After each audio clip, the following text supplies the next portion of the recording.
Insanity and greatness are next door neighbors, and they borrow each other's sugar.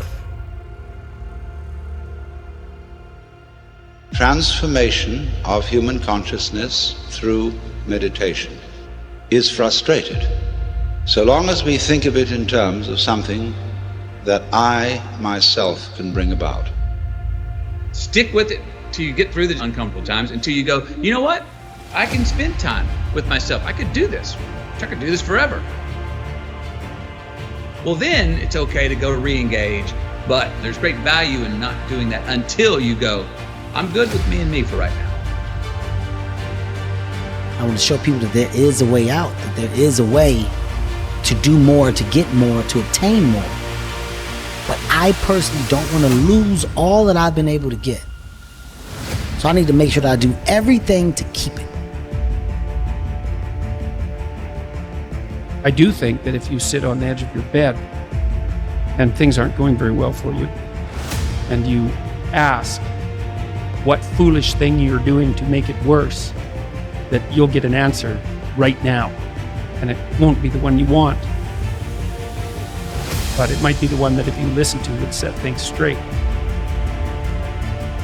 I mean, that's the bright side of tragedy. So when you come through it, you really will have an appreciation for the moments without tragedy. You don't really feel it unless unless life burns you. You don't really feel it. That's the thing. All I'm doing is sparking the awareness in others to go, why not? Why can't I create? Why can't I start? Why can't I be a business? Why can't I be a CEO? Why can't I be a tech guru? There's so much that some people just don't understand they can do. When it's all said and done, my book is going to be full of all the shit that Kevin Hart did. Because I never was content with doing just 1, 2, or 3. Why not? We get this strange feeling that we have never had, you see, in our lives, that we are no longer this poor little stranger and afraid in a world it never made.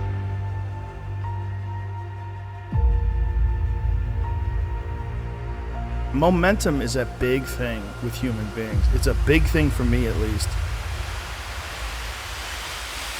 If I'm on a good momentum of healthy eating and exercise, I love it. I like waking up sore, pushing further. I like writing down my workouts, what I've done. And I like hitting that gym hard on a daily basis. And I build momentum. And I find that when I do that with writing, when I do that with performing, when I do that with anything, it just gets everything going. It just creates energy. Being lazy robs you of energy. Like being sedentary, being uninspired, being bored, it robs you of one of the most precious things you can have in this life, enthusiasm. One of the things that I tell people all the time, because a lot of people have a hard time defining themselves. They define themselves by failure because they failed. But I'm like, you're not your failures, you're you. Okay, your life is a series of lessons you've learned.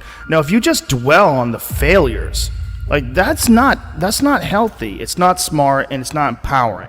What you got to do is look at those failures and go, well, now you know what not to do. But you're not that. You're you. It was hard because so happy to be and have the job I have.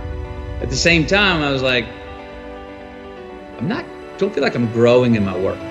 And my life at that time had become extremely vital, meaning I just had a newborn son with Camilla. Wow, the only thing I ever knew I wanted to be, and now I was. And here's this job that I had held most reverence for in my life, fatherhood, now I was. My emotions, the ceiling and the basement of my emotions, the range was so wide. I was laughing louder, crying harder, getting angrier, showing more joy, having more sadness, all across the board. All emotions were much more extreme than they were or could be in the work.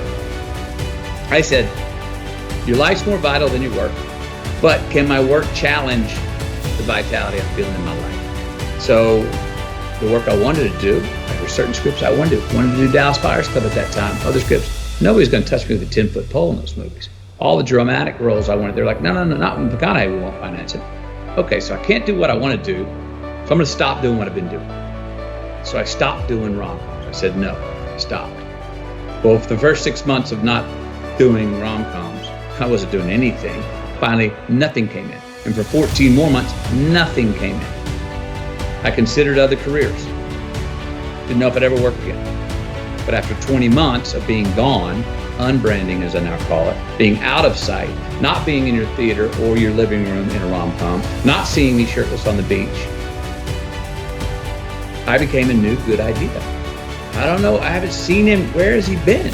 I was kind of refound. So I had to do that for myself. I loved doing the rom-coms, but I was getting the scripts and I felt like I could do the same script tomorrow morning. And I was like, that's fine, but I want something that's gonna make me sweat in my boots.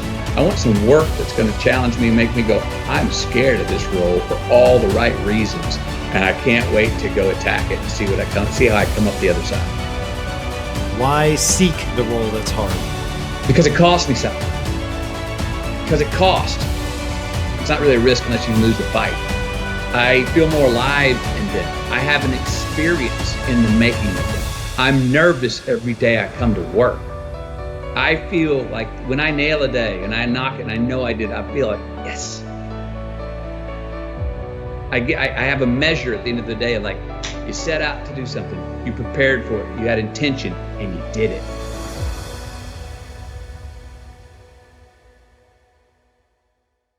You know, there's lots of different ways to interpret the world, and you can maybe even make a case that there's an endless number of ways to interpret the world. And the problem with that is that it kind of disorients you in terms of what you should be doing. Just because there's a very large number of ways to interpret the world doesn't mean there's a very large number of productive, meaningful, and sustainable ways to interpret the world. The thing that's so interesting about the day is like a page in a book. I had one client who was spending about 45 minutes a night fighting with his young son about when to go to bed. And so, you know, they weren't having a pleasant time of it because it was just a constant battle. And that's common. Like, it's very common for parents of young children to be locked in a battle that occurs day after day. Sometimes it's around eating, sometimes it's toilet training, sometimes it's general behavioral issues, sometimes it's bedtime. It's like, okay, 40 minutes a day. So that's 280 minutes a week. So that's like, say, 5 hours. It's 20 hours a month. It's 240 hours in a year. That's 6 work weeks. That's a month and a half. You're spending a month and a half of work weeks doing nothing but fighting with your son. Don't fool yourself. Anything that's every day is a significant percentage of your life. You're awake, let's say 16 hours. 5 of those hours are basically maintenance. So you got about 11, and then 7 of those are work. So now you're down to 4.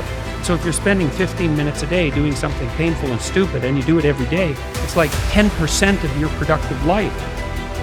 Because people think backwards. They think, well, I have a vacation coming up and that's really important. It's like, no, it's not. You're only going to do it once. It's not that important. How you treat each other at lunchtime, if you eat together every day, that's your life. Fix that. Get it so that the food's good. Get it so that you're happy with the people that are sitting there. Fix that. It's like, poof, 10% of your life is fixed. The purpose is to align ourselves to really make a change. So you can either be the conversation about making change, or you can be a part of the action to do it. I want to be a part of the action. I don't want to be you or beat you. I want to take this energy and apply it to myself. That's the purpose of seeing. So I come here and I look at how you maneuver. I look at your setup. I not only bow down and congratulate you, I leave and I say, yo, man, I'm inspired, dude. Joe, I can't wait in 2 years. You're going to come and you're going to see my shit. And you remember I said I was inspired, but you're going to see what I let it grow into. That's the proper way to get encouraged and motivated. Look at your circle, right? When you can merge yourself with good people and follow the paths that you see that these good, successful people have taken, you then become a part of a world and group that nobody expected you to be in. So everything else from the outside that comes in, you're throwing at a bubble that can't be popped. It's a force field around me.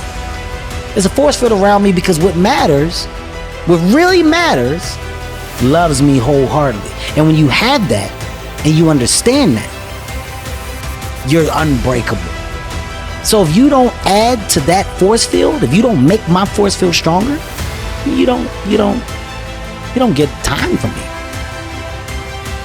My true understanding is, all right, you got one life. And that one life, the goal for us is to live it to the best of our ability from the beginning to what's said the end. People don't understand is you against you. The only person that gets in your way is you. Nobody else.